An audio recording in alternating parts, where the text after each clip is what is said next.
Hello, നമസ്കാരം. ഹൃദയവയിലൂടെ എന്ന ഈ പ്രോഗ്രാമിലേക്ക് എല്ലാവർക്കും ഹൃദ്യമായ സ്വാഗതം. നിങ്ങളോടൊപ്പം RJ ലീനയാണ്. ബോബീച്ചിൻ്റെ പുസ്തകങ്ങളിലൂടെയാണ് നമ്മുടെ ഈ യാത്ര. Karis radio, voice from heart. ബോബീച്ചിൻ്റെ അവൾ എന്ന പുസ്തകത്തിൽ നിന്നൊരു ഭാഗമായിട്ടാണ് ഇന്ന് ഞാൻ എത്തിയിരിക്കുന്നത്. അത് ഇങ്ങനെയാണ്: അപ്പൻ എന്ന് വിളിക്കാൻ സ്വാതന്ത്ര്യമുള്ള ഏതാനും കുഞ്ഞുങ്ങൾ എനിക്കുമുണ്ട്. അതിലൊരു മകളാണിപ്പോൾ, പൂച്ചക്കുഞ്ഞിനെ പോലെ കാൽച്ചുവട്ടിൽ ചുരുണ്ടുകൂടി വിതുമ്പുന്നത്. അവൾ കണ്ടതാണ് ആ ക്യാമറ. കുളിമുറിയുടെ കിളിവാതിലൂടെ ഉറക്കെ നിലവിളിച്ചപ്പോഴേക്കും അതിരുട്ടിൽ മറഞ്ഞു. അപ്പാ, പുലരും വരെ ഞങ്ങളെല്ലാവരും കെട്ടിപ്പിടിച്ച് കരയുകയായിരുന്നു. തീരെ പരിചയമില്ലാത്തൊരു വികാരം പെരുവിരൽ തൊട്ട് ഉച്ചി വരെ ഇരമ്പിക്കയറി. പക. കൃഷ്ണേന്ദുവിൻ്റെ അച്ഛനെ ഓർത്തു. സ്വന്തം കുഞ്ഞുങ്ങളെ സംരക്ഷിക്കാനാവാതെ നിസ്സഹായരാകുന്ന ഓരോ അപ്പന്മാരെയും ഓർത്തു. എന്താണ് അവർക്ക് വേണ്ടത്? കുപ്പായമില്ലാത്ത ശരീരത്തിൽ ഏതു ഭ്രമ കാഴ്ചകളാണ് അവർ തിരയുന്നത്? ദാ നോക്കൂ, സർജറി ടേബിളിൽ ചേമ്പിൻ താള് പോലെ കുഴിഞ്ഞു കിടക്കുന്ന ആ ചെറിയ പെൺകുട്ടി തൊട്ട് തിരുനാളങ്ങൾക്കിടയിലൂടെ നിങ്ങൾ ഉറ്റുനോക്കുന്ന ചോര വാർന്ന അവൻ്റെ നഗ്നമേനി വരെ. നമുക്കിതെന്താണ് പറ്റുന്നത്? ഒരു വോയർ അഥവാ ഒളിഞ്ഞു നോട്ടക്കാരൻ ഓരോരുത്തരിലും പതിഞ്ഞു നിൽപ്പുണ്ടെങ്കിൽ അതിനൊരു ജ്ഞാനസ്നാനത്തിന് നേരമായില്ലേ? തങ്ങളുടെ മിഴികളിലേക്ക് നോക്കാനുള്ള വലിപ്പമാണ് ആത്യന്തികമായി ഓരോ സ്ത്രീയും പുരുഷനോട് ആവശ്യപ്പെടുന്നത്. മരുഭൂമിയിലെ അന്തോണിയെക്കുറിച്ച് പറയുന്ന ഒരു ചെറിയ സംഭവമുണ്ട്. അമിതമായ ബ്രഹ്മചര്യ ശാഠ്യമുണ്ടായിരുന്ന ഒരാളായിരുന്നു ഈ താപസൻ. ഈ മനുഷ്യന് സ്ത്രീകളോട് വൈകാരികമായ എതിർപ്പാണ്. എതിരെ സ്ത്രീകൾ വന്നാൽ മറ്റൊരു വഴിയിലൂടെ രക്ഷപ്പെടും. ഒരു ദിവസം മരുഭൂമിയിൽ നിന്ന് താഴേക്ക് വരുമ്പോൾ വെള്ളം കോരി വരുന്ന സ്ത്രീകൾ എതിരെ വരികയാണ്. പതിവ് രീതിയിൽ അയാൾ പിൻവാങ്ങാൻ ശ്രമിക്കുമ്പോൾ കൂട്ടത്തിലൊരു വൃദ്ധ കുപിതയായി നിൽക്കാൻ ആവശ്യപ്പെട്ടു. താപസ, അങ്ങ് വഴിമാറിപ്പോകരുത്. ഞങ്ങളുടെ മിഴികളിലേക്ക് നോക്കാൻ പഠിക്കുക. ഞങ്ങൾ സ്ത്രീകളാണെന്ന് ഞങ്ങളെപ്പോലും ഓർമ്മിപ്പിക്കാത്ത വിധത്തിൽ.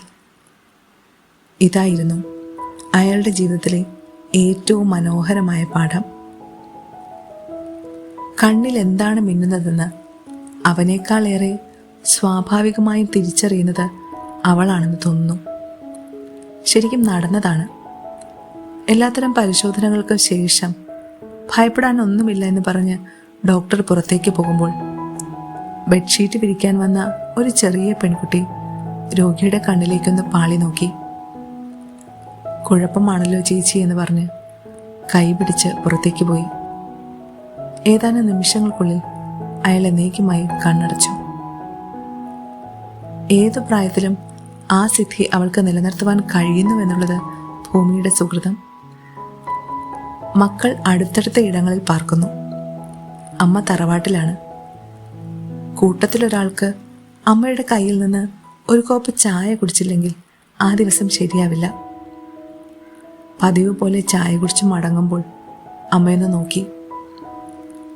കുറച്ചു നേരത്തിന് ശേഷം അമ്മ മറ്റു മക്കളെ വിളിച്ചു പറഞ്ഞു, അവൻ്റെ കണ്ണിൽ ഒരേനക്കേട്, അവൻ വല്ല മണ്ടത്തരവും ചെയ്തേക്കും. അവർ തിരക്കി ചെന്നപ്പോൾ അമ്മ ഭയന്ന ആ അബദ്ധം സംഭവിച്ചിട്ടുണ്ട്. റബ്ബർ ഷീറ്റ് പുകയ്ക്കുന്ന കുടിസുമുറിയിൽ അവൻ കളി അവസാനിപ്പിച്ചിരിക്കുന്നു. ഒരു വേട്ടക്കാരൻ്റെ പോലും മിഴികളിലേക്ക് പലപ്പോഴും ഇരയാവുന്ന അവൾക്ക് നോക്കാൻ ധൈര്യമുണ്ട്. അപ്പോൾ അവൾക്ക് അവനോട് പോലും ദയയുണ്ടാവുന്നു. കൈക്കുമ്പിളിൽ തൻ്റെ പുരുഷൻ്റെയും കുഞ്ഞുങ്ങളുടെയും വിഭൂതി ചേർത്ത് പിടിച്ച് അവർക്ക് മാപ്പ് കൊടുക്കുവാൻ ഗ്ലാഡിസ് സ്റ്റെയിൻസിന് കഴിയുന്നത് അങ്ങനെയാണ്. അത്തരത്തിലുള്ള അപൂർവ പടപ്പിനെയാണ് ഇത്ര അലക്ഷ്യമായും ആസക്തികളിൽ അന്ധരായും നമ്മൾ നോക്കുന്നത്.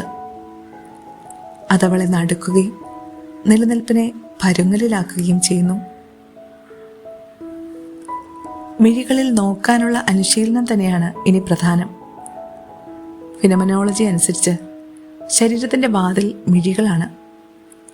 അപരൻ്റെ മിഴികളിലേക്ക് ഉറ്റുനോക്കുമ്പോൾ കരുണയുടെ വാതായനങ്ങൾ തുറക്കുന്നു. അടുത്ത കാലത്തായി കുറച്ച് സ്വാതന്ത്ര്യമുള്ള ഇടങ്ങളിൽ കേൾവിക്കാരെ ഞാൻ ഇങ്ങനെ ചലഞ്ച് ചെയ്യാറുണ്ട്. കൂപ്പിയ കരങ്ങളുമായി ഒരാളുടെ കണ്ണുകളിലേക്ക് ഉറ്റുനോക്കുക. നിമിഷങ്ങൾക്കുള്ളിൽ അയാളുടെ കണ്ണുകൾ നിറഞ്ഞില്ലെങ്കിൽ ചോദിക്കുന്ന കാശ് തരാം. മനുഷ്യർ പരസ്പരം മിഴികളിലേക്ക് ഉറ്റുനോക്കുമ്പോൾ കണ്ണിലെ പൊടിപടലങ്ങൾ കഴുകിപ്പോയി തെളിഞ്ഞ ജാലകത്തിൽ എന്ന പോലെ ലോകത്തെ കാണാനാകുന്നു. അതെ, ഞങ്ങൾ മുഴുവൻ സ്ത്രീകൾക്കും ഈ ലോകത്ത് പറയാനുള്ളത് ഇതുതന്നെയാണ്. ഞങ്ങളുടെ മിഴികളിലേക്ക് നോക്കാൻ പഠിക്കുക. ഞങ്ങൾ സ്ത്രീകളാണെന്ന് ഞങ്ങളെപ്പോലും ഓർമ്മിപ്പിക്കാത്ത വിധത്തിൽ. മനുഷ്യർ പരസ്പരം മിഴികളിലേക്ക് ഉറ്റുനോക്കുമ്പോൾ കണ്ണിലെ പൊടിപടലങ്ങൾ കഴുകിപ്പോയി തെളിഞ്ഞ ജാലകത്തിൽ എന്ന പോലെ ലോകത്തെ കാണാനാകുന്നു. ബോബീച്ചിന്റെ പുസ്തകത്തിലെ മറ്റൊരു ഭാഗവുമായി നമുക്ക് വീണ്ടും കണ്ടുമുട്ടാം. എല്ലാവർക്കും നല്ലൊരു ദിവസം ആശംസിച്ചുകൊണ്ട് നിർത്തട്ടെ. നന്ദി.